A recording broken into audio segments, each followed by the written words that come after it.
De Dieu vivant ressuscité entre les morts, je suis la sœur Dora et j'ai reçu grâce de vous présenter la prestation de l'école de dimanche aujourd'hui. Nous avons préparé quelques activités pour la gloire de Dieu et pour l'édification de l'Église. Je vous prie d'être attentifs et surtout bienvenus dans l'univers des enfants.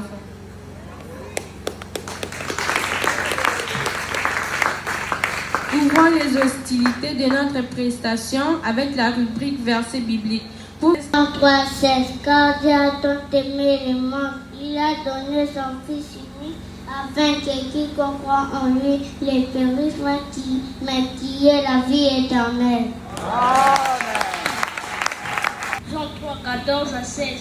Et comme Moïse éleva les serpents dans le désert, il faut de mieux que le Fils de l'homme soit élevé, afin que quiconque croit en lui ait la vie éternelle. Car Dieu a tant aimé le monde, il a donné son Fils unique, afin que quiconque croit en lui ne périsse point, mais qu'il ait la vie éternelle. Matthieu 5, verset 3 à 10. Heureux les pauvres en esprit, car le royaume des cieux est à eux. Heureux les affligés, car ils seront consolés. Heureux les débonnaires, car ils hériteront la terre. Heureux ceux qui ont faim et soif de la justice, car ils seront rassasiés. Heureux les miséricordieux, car ils obtiendront miséricorde. Heureux ceux qui ont le cœur pur, car ils verront Dieu. Heureux ceux qui procurent la paix, car ils seront appelés fils de Dieu. Heureux ceux qui sont persécutés pour la justice, car le royaume des cieux est à eux.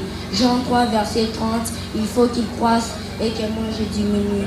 Jean 4, 24, Dieu est esprit et il faut que ceux qui l'adorent en esprit et en vérité. Jean 5, 8, lève-toi, lui dit Jésus, prends ton lit et marche. Jean 6, 35, je suis le pain de vie. Quiconque vient en moi n'aura jamais faim et quiconque croit en moi n'aura jamais soif. Jean 10, 11. Je suis le bon berger. Le bon berger donne sa vie pour ses brebis. Jean 14, 6. Je suis le chemin, la vie, la vérité. Nul ne vient au Père que par moi. Romains 8, 17. Or, si nous sommes enfants, nous sommes aussi héritiers. Héritiers de Dieu, co-héritiers de Christ. Si Christ nous souffrons avec Christ, c'est pour se glorifier avec lui. Je vous remercie. Au commencement était la parole, et la parole était avec Dieu, et la parole était Dieu. Elle était au commencement avec Dieu. Toutes choses ont été faites par elle, et rien de ce qui n'a été fait sans elle. En elle était la vie, et la vie était la lumière des hommes. Cette lumière était la véritable lumière qui, en venant dans le monde, éclaire tout homme. Jérémie 33, 3. Invoque-moi et je t'annoncerai des grandes choses, des choses cachées que tu ne connais pas. Genèse 1:1. Au commencement, Dieu créa les cieux et la terre. La terre était informe et vide, et l'Esprit de Dieu se mouvait au-dessus des eaux. Il dit que la lumière soit, et la lumière fit. Dieu vit que la lumière était bonne, et Dieu sépara la lumière d'avec les ténèbres. Dieu appela la lumière jour, et il appela les ténèbres nuit. Et ce fit ainsi. Il y a un soir et il y a un matin. Je vous remercie. Ephésiens 6:1. Enfants, obéissez à vos parents. Matthieu 21:13. Ma maison sera appelée une maison de prière. Romains 13:1. Que toute personne soit soumise aux autorités supérieures. À présent, passons à la rubrique Histoire. Est-ce que vous êtes prêts? Bonjour Église. Je m'appelle la sœur Kadosh et je suis venue parler de l'histoire de Lot. Lot était le neveu d'Abraham et ils étaient partis à Sodome et Gomorrhe. Et il y avait beaucoup de péchés. Par exemple, il y avait des vols, les femmes se mariaient avec les femmes et les hommes se mariaient avec les hommes. Dieu avait détruit Sodome et Gomorrhe parce qu'il y avait beaucoup de péchés.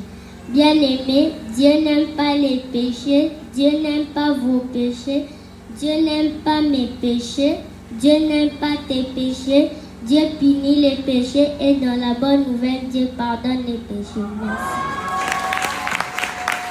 Bien-aimés, je suis très heureux de vous raconter aujourd'hui quelques miracles et prodiges de notre Dieu, le Seigneur Jésus-Christ. Vous verrez cela dans les évangiles de Matthieu, Marc, Luc et Jean.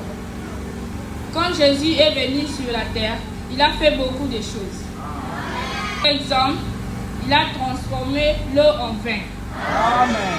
Il a transformé Simon-Pierre du pêcheur de poissons au pêcheur d'hommes. Il a pardonné les péchés. Amen.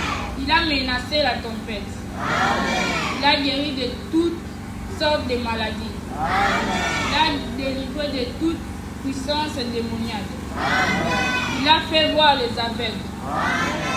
Encore mieux, il a vaincu le diable. Amen. Vous savez, Église, avant que Jésus vienne habiter parmi les hommes, il avait fait beaucoup de choses. Il a séparé la mer Rouge en deux parties sans poser des bétons chinois. Il a fait tomber le mur de Jéricho sans tracteur. C'est lui, mon Dieu, il est vivant. Oui, il est vivant. Il est le même hier, aujourd'hui et éternellement. Je vous remercie. Nous voici arrivés à la rubrique poèmes et déclarations bibliques qui... Aucune actualité du monde ne peut effacer notre éternité en Christ. La vie chrétienne n'est pas notre vie ancienne, ni actuelle. Par contre, elle est notre vie éternelle. Notre éternité est supérieure à notre ancienneté et notre actualité. Ne perdons pas notre éternité en Christ à cause de notre actualité au Congo. Je m'appelle Sœur Marika. Je vais vous réciter un poème.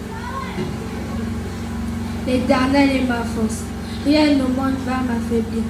L'Éternel est mon rocher, mon bouclier. Qui pourra me faire du mal? L'Éternel est mon salut. Oui, son salut en moi est l'Éternel. L'Éternel est ma délivrance, car il a eu pitié de moi. Il est bon pour moi. L'Éternel est mon refuge et mon abri. C'est à lui que je vais quand le monde m'attaque. L'Éternel est mon défenseur. Il combat mes ennemis et me donne la victoire. Les accusations de l'homme n'auront pas d'effet sur moi, car je m'appuie sur un Dieu vivant. Vous savez, à l'école des dimanches, on aime être acteur et actrice des histoires bibliques. Pour cela, accueillons la sœur Grédine et ses amis pour une scénette. Un jour, Jésus est allé dans une ville appelée Naïm. Ses disciples et une grande foule faisaient route avec lui. Lorsqu'il fut près de la porte de la ville, voici qu'on portait en terre un mort, fils unique de sa mère, qui était veuve.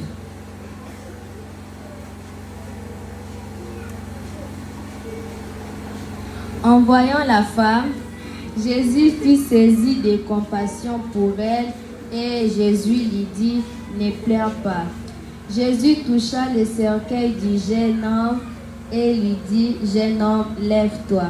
Et il s'est mis à parler. Et Jésus le rendit à sa mère.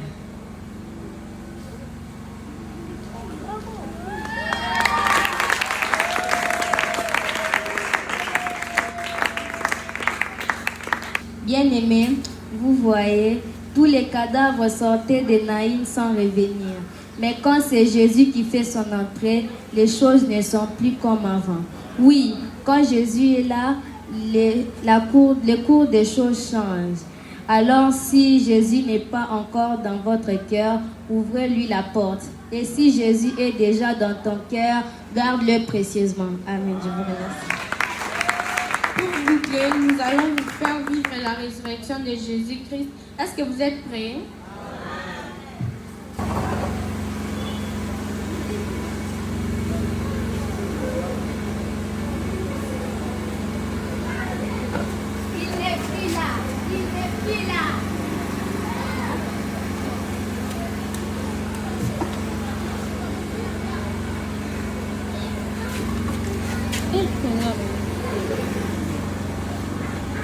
Il est ressuscité, il est ressuscité, Jésus est ressuscité. Jésus est parmi nous. Il est vivant. Il est ressuscité. Il est vivant. Qui? Jésus. Qui? Jésus. Alléluia.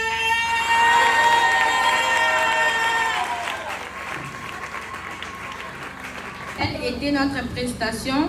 Nous vous remercions, que l'Éternel vous bénisse.